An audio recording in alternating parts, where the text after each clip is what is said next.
चलिए एक short video मैं आपको टाटा मोटर्स का एग्जांपल देते हुए बताना चाहती हूँ कि कैसे रिटेलर्स ट्रैप हुए हैं हाई प्राइस पर टाटा मोटर्स को बाई करके। चलिए मैं बताती हूँ उसे। देखिए ये मैंने टाटा मोटर्स का मंथली टाइम फ्रेम लिया है। इसमें मुझे बहुत सारे मैसेजेस आए हुए हैं कि हम इस 1100 के लेवल पे 1100 के लेवल पे कोई 950 के लेवल पे फंसा हुआ है और काफ़ी हैवी बाइंग है, क्वांटिटी बहुत ज़्यादा है, बहुत ह्यूज लॉस हो रहा है। तो मैं आपको बताना चाहूँगी कि रिटेलर्स कैसे ट्रैप होते हैं और ये भी बताना चाहूँगी कि बिना टेक्निकल जाने अपना मनी को इन्वेस्ट करना बहुत ही बड़ा जोखिम है, क्योंकि अगर आपको कोई भी नॉलेज नहीं है और आप किसी से पूछ के सलाह लेके इन्वेस्ट कर रहे हैं तो बिना जानकारी के, तो ये बहुत ही आपको इन फ्यूचर आपको बहुत ही नुकसान दे सकता है। तो चलिए आज टाटा मोटर के शेयर से जानते हैं कि आप लोग क्यों ट्रैप हुए। देखिए टाटा मोटर्स ने सबसे पहले तो मैं एक चार्ट रीडिंग बताती हूँ। एक चार्ट, बहुत सिंपल चार्ट रीडिंग है इसमें। देखिए टाटा मोटर्स ने सबसे पहले तो हाई बनाया 1179 1175 समथिंग, जो कि ये जो हाई था ना, ये एक प्रॉफिट बुकिंग जोन था, क्योंकि यहाँ पर ना सबसे मेन तो ये बहुत हाई बना चुका था। दूसरी चीज़, ये थर्ड वेव चल रही थी टाटा मोटर्स की, ये थर्ड वेव थी। इसमें मैंने भी जब इसमें एंट्री मैंने भी लिया था और मैंने लगभग इतना मुझे भी नहीं था यकीन कि इतना हाई बनाएगा, तो मैंने लगभग 1100 पे मैंने प्रॉफिट बुकिंग कर लिया था। तो उसके बाद भी ये भागा कंटिन्यूस, क्योंकि इसने ये इसकी लाइफ का सबसे पहला हाई था। जबकि टाटा मोटर्स का अगर आप चार्ट देखोगे ना, तो ये हमेशा मतलब ये शेयर ना कितना, इसका सबसे लो जो था इस शेयर का 14 रुपये था, जो कि 1/4/2008 पे आप देख रहे होंगे चार्ट पे नीचे मैं जो लगा रही हूँ।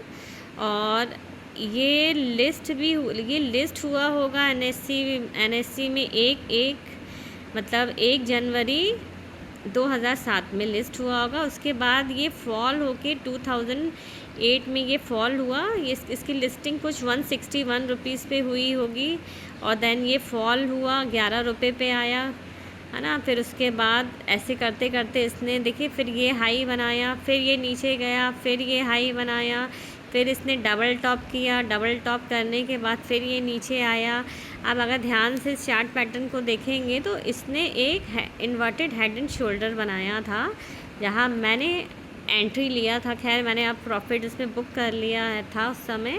तो मैंने इसकी एंट्री कुछ 681 पे मैंने, ये जब इसने इस ट्रेंड लाइन का, ये मेजर ट्रेंड लाइन थी इसकी, मतलब 590 पे एक मेजर ट्रेंड लाइन को इसने रेजिस्टेंस को तोड़ा था। तब मैंने यहाँ पर, तब भी मैंने स्टॉप लॉस लेके एंट्री ली थी और मैं लगभग 1100 के रेंज में कुछ, मैं 1087, मुझे याद नहीं है, 1087 106575 पे मैं यहाँ पर मैंने एग्ज़िट कर लिया था। मुझे ऐसा लग रहा था कि ये वेव कंप्लीट हो गई। एक्चुअली ना स्टॉक्स जो है ना, वो वेव्स पे चलते हैं और हमारा टेक्निकल होने के मतलब टेक्निकल समझने का ये होता है कि हम चार्ट पैटर्न पे वर्क करते हैं, कुछ कैंडल पैटर्न पे वर्क करते हैं, प्राइस एक्शन पे वर्क करते हैं। तो हमें भी पूरा कंफर्मिटी नहीं होती, लेकिन हम कुछ कंफर्मेशन, कुछ इंडिकेटर्स के साथ और कुछ प्राइस एक्शन के साथ लेके हम ट्रेड लेते हैं, जहाँ हमारा भी स्टॉप लॉस होता है। तो जब मैंने ये ट्रेड लिया था तो मैंने कुछ इसे यहाँ पर मैंने बाइंग, मेरी जो बाइंग प्राइस थी कुछ 650 पर थी और मेरा स्टॉप लॉस था कि भाई अगर ये सपोर्ट को तोड़ेगा तो मैं यहाँ से निकल जाऊँगी। और उसके बाद फिर टाटा मोटर लगातार भागा और मैंने फिर प्रॉफिट बुक कर लिया था। लेकिन यहाँ पर इस चार्ट पे देखेंगे तो यहाँ रिटेलर्स ट्रैप हुए थे। अब मैं बताती हूँ रिटेलर्स क्यों ट्रैप हुए थे। चलिए मैं बताती हूँ। इसे मैं डिलीट करती हूँ सबसे पहले ये लाइंस को।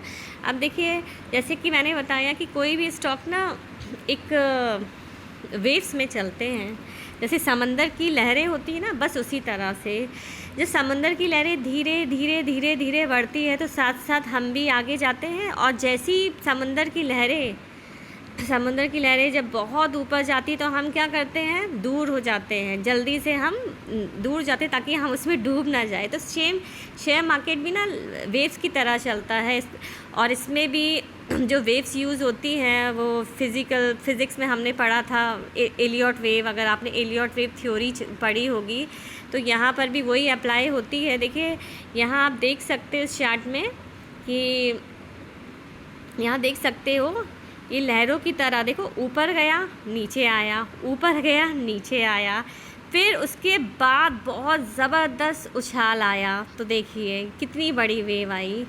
इतनी बड़ी वेव आने के बाद आप ये भी तो सोचिए ना, अगर इतनी समंदर की लहर अगर जितनी ऊंची हो, जितनी स्पीड से ऊंची जाएगी उतनी स्पीड से वो नीचे भी तो आएगी। तो सेम टाटा मोटर्स के साथ भी यही हुआ। कोई भी स्टॉक वेव में चलता है। जब बहुत लंबी लहर आती है ना तो वहाँ पर अगर नॉलेज ना हो तो प्रॉफिट बुक करना बहुत ही ज़रूरी होता है। तो ये वेव देखो यहाँ से ये बढ़ना चालू हुई और उसके बाद इसने ये देखिए ये फॉल दिया। अगर मैं स्क्रीन को और बड़ा करती तो आप इस टाटा मोटर्स का फॉल देख सकते हैं। ये देखिए ये ज़बरदस्त फॉल हुआ। ये देखिए ये 1179 से इसने फॉलिंग दिया है और इसने जाके 534 पर सपोर्ट लिया। और ऐसा नहीं कि इसने यहाँ पर सपोर्ट लेने के इतना गिरने में इसने 1 आध महीने में गिरा, इसको गिरने में कम से कम इतना लेवल लाने पे 5 से 8 महीने लगे हैं आई थिंक। अगर मैं इसको काउंट करके बताऊंगी तो बहुत लंबा प्रोसेस, अगर मैं काउंट करके बताऊंगी इसको, एक कैंडल एक्चुअली मंथली चार्ट की एक कैंडल 1 मंथ की होती, तो आप लगा सकते हो कि 1100 के लेवल से इसको 1 2 3 4 5 6 7 8 9 मंथ्स लगे। 9 महीने में इसने 534 बनाया। मतलब ऐसा नहीं, मार्केट आपको बहुत चांस देता है प्रॉफिट बुक करने का, लेकिन ग्रीडी रिटेलर क्या होता है, वो उसको लगता नहीं यार बढ़ेगा बढ़ेगा बढ़ेगा, क्योंकि उसके पास नॉलेज नहीं होता है और इस चक्कर में वो फिर अपने प्रॉफिट को लॉस में कन्वर्ट कर लेता है। तो टाटा मोटर्स के रिटेलर्स ने जो एंट्री ली तो वो प्रॉफिट बुक नहीं कर पाए और फिर वो आज ह्यूज लॉस में बैठे होंगे। क्योंकि अब टाटा मोटर्स का देखिए चार्ट पैटर्न, ये काफ़ी कुछ नीचे अभी तो खैर 680 पे ट्रैवल कर रहा है, लेकिन जब वो कितने डरे हुए होंगे जब वो उन्होंने 1100 की बाइंग की है और उनके प्राइस से लगभग आधे से आधा हो गया। 538 तक आया था ये स्टॉक, है ना। और जब 538 पे आया था तो मैंने फिर से इसे बाई किया था, क्योंकि मैंने एक प्राइस एक्शन देखा था। यहाँ पर एक कैंडल बनी थी, प्राइस एक्शन बना था, तब मैंने यहाँ पर बाई किया था और मैंने अभी भी रखा है। लेकिन मेरा इतनी नीचे बाइंग करने के बाद भी मेरा स्टॉप लॉस है, क्योंकि मैं अपने कैपिटल पे कभी भी ह्यूज लॉस नहीं लेती हूँ। मेरा रिस्क टू रिवॉर्ड रेशियो बिल्कुल परफेक्ट होता है। अगर मुझे 1 रुपये का लॉस चाहिए तो मैं उसमें 10 रुपये का प्रॉफिट देखती हूँ। अगर 10 रुपये का प्रॉफिट नहीं है तो ऐसे ट्रेड से मैं एग्ज़िट हो जाती हूँ या लेती ही नहीं हूँ। अब मैं टाटा मोटर्स का आपको ये बताऊंगी कि देखिए कि ये यहाँ से ये इसने फिबोनाची रिट्रेसमेंट लगा के बताऊंगी तो आप देख सकते हो ये 61% यहाँ पर आप आके देखोगे ना, इसने 61% फॉल दिया। ये देखिए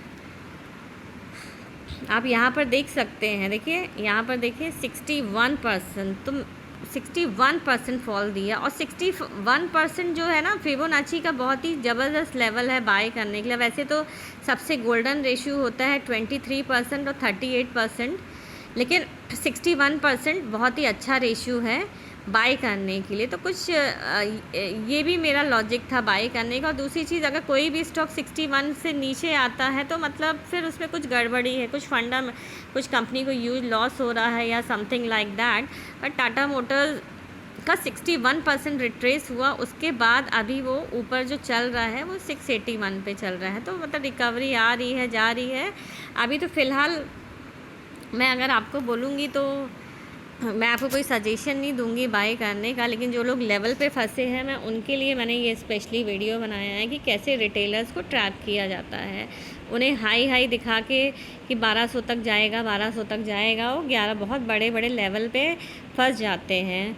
तो ये टोटली आपकी गलती है। अगर आपको नॉलेज नहीं है तो आप किसी से सबसे पहले तो टिप्स लेना छोड़ें और दूसरी चीज़ अपना खुद का नॉलेज बढ़ाइए कि आपको कहाँ एंटर करना चाहिए, कहाँ। ये बहुत बड़ी वेव थी जो थर्ड वेव थी, उसके बाद करेक्शन आया। अब जब तक इसमें मेजर सपोर्ट, जैसे अभी जो मेजर सपोर्ट आप टाटा मोटर्स का देख रहे हैं ना, वो 532 पे, ये नहीं टूटना चाहिए, ये नहीं टूटना चाहिए। अगर ये टूटता है, आप इस लेवल पे एक लाइन मार दीजिए। अगर यहाँ पर आके ये लेवल टूटता नहीं है तो अगर प्राइस इसके आसपास आए तो आप एक बार और बाय कर सकते हैं, और अगर इस लेवल को तोड़ता है तो और नीचे जाएगा, है ना। तो फ़िलहाल तो ऐसा लग नहीं रहा, लेकिन मार्केट में कुछ भी पॉसिबल हो सकता है। टाटा मोटर के चार्ट से आप समझ सकते हैं आपकी 61% फॉल हुआ है ये। और दूसरी चीज़, इसमें अब ये 1100 का लेवल आने में, जब गिरने में इतना 61% आने में 9 महीने लगे, अब ये 1100 का लेवल आने में कितना टाइम लगेगा ये मैं भी नहीं बता सकती, है ना। तो यही है कि अगर आप लोग किसी स्टॉक में एंट्री लेते हैं ना, तो यार थोड़ा सा नॉलेज बढ़ाइए, स्टडी कीजिए, क्योंकि ये फील्ड भी ऐसा है कि यहाँ पर बिना नॉलेज के तो पैसा लगाना नहीं चाहिए, है ना। और आप टिप्स लेते हैं तो अब जिनसे टिप्स लेते हैं उनके पास कितना नॉलेज है ये भी नहीं मालूम। और दूसरी चीज़, अगर कोई किसी से टिप्स ले रहे हैं तो स्टॉप लॉस को फॉलो कीजिए कि भाई मैं इससे ज़्यादा लॉस नहीं लूँगा। क्यों अपना कैपिटल ख़राब करना, क्योंकि जितनी तेज़ी से मार्केट गिरता है ना, उतनी तेज़ी से ज़रूर बढ़ता है, लेकिन स्टॉक उस तेज़ी से नहीं बढ़ते हैं। तो आज की वीडियो में मैं यही इन्फॉर्मेशन देना चाहती थी। और अगर आपको मेरे वीडियोस लिटरली पसंद आ रहे हैं ना, तो आप लाइक और शेयर भला मत कीजिए, लाइक कीजिए और मुझे कमेंट कीजिए। अगर आप किसी स्टॉक में फंसे हैं तो मैं डेफ़िनेटली आप लोगों की हेल्प करूँगी। तो आप मुझे कमेंट कीजिए आप किस स्टॉक में फंसे हुए, किस लेवल पे, तो definitely sure I will make a video on it. Okay, thank you.